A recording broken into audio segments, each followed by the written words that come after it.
ಗುಡಿಬಂಡೆ ತಾಲೂಕಿನ ಪ್ರತಿಷ್ಠಿತ ಸಹಕಾರ ಸಂಸ್ಥೆಯಾದ ವ್ಯವಸಾಯೋತ್ಪನ್ನ ಸೇವಾ ಸಹಕಾರ ಮಾರಾಟ ಮಂಡಳಿ ಚುನಾವಣೆಯಲ್ಲಿ ಆಡಳಿತಾರೂಢ ಕಾಂಗ್ರೆಸ್ಗೆ ತೀವ್ರ ಮುಖಭಂಗವಾಗಿದೆ.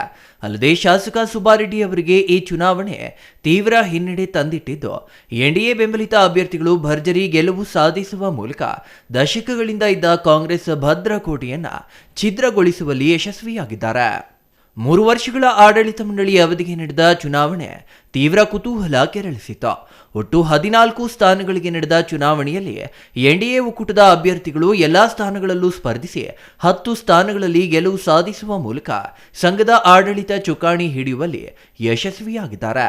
ಈ ಫಲಿತಾಂಶ ತಾಲೂಕು ರಾಜಕೀಯದಲ್ಲಿ ಮಹತ್ವದ ಬದಲಾವಣೆಗೆ ಸಾಕ್ಷಿಯಾಗಿದೆ.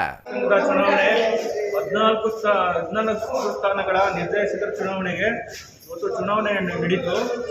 ಒಟ್ಟು 39 ಅಭ್ಯರ್ಥಿಗಳು ಕಣದಲ್ಲಿದ್ದರು. ಅದರಲ್ಲಿ ಅತಿ ಹೆಚ್ಚು ಮತಗಳನ್ನು ಗಳಿಸಿ 14 ಜನ ನಿರ್ದೇಶಕರು ಈ ದಿನ ಆಯ್ಕೆಯಾಗಿರ್ತಾರೆ. ವಿವರ ಈ ರೀತಿಯಾಗಿರ್ತದೆ. ಶ್ರೀ ಆನಂದ್ ರೆಡ್ಡಿ ಕೆಜಿ ವಿನ್, ಜಯರಾಮ್ ರೆಡ್ಡಿ ಕಡೆಹಳ್ಳಿ ಬೀತರ್ಗತಿ ಸಾಮಾನ್ಯ ಕ್ಷೇತ್ರದಿಂದ ಆಯ್ಕೆಯಾಗಿರ್ತಾರೆ. ಚುನಾವಣಾಧಿಕಾರಿ ಪ್ರೇಮಕುಮಾರ್ ಘೋಷಣೆ ನೀಡಿದ್ದು, ಸಾಮಾನ್ಯ ಕ್ಷೇತ್ರದಿಂದ ಕೆಜೆ ಆನಂದ ರೆಡ್ಡಿ, ಆದಿನಾರಾಯಣಪ್ಪ ಹಾಗೂ ಗಂಗರೆಡ್ಡಿ ಗೆಲುವು ಸಾಧಿಸಿದ್ದಾರೆ.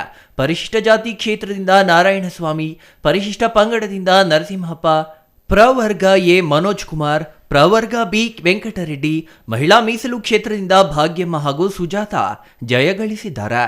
Satish Babu, CTV news, Gudibande.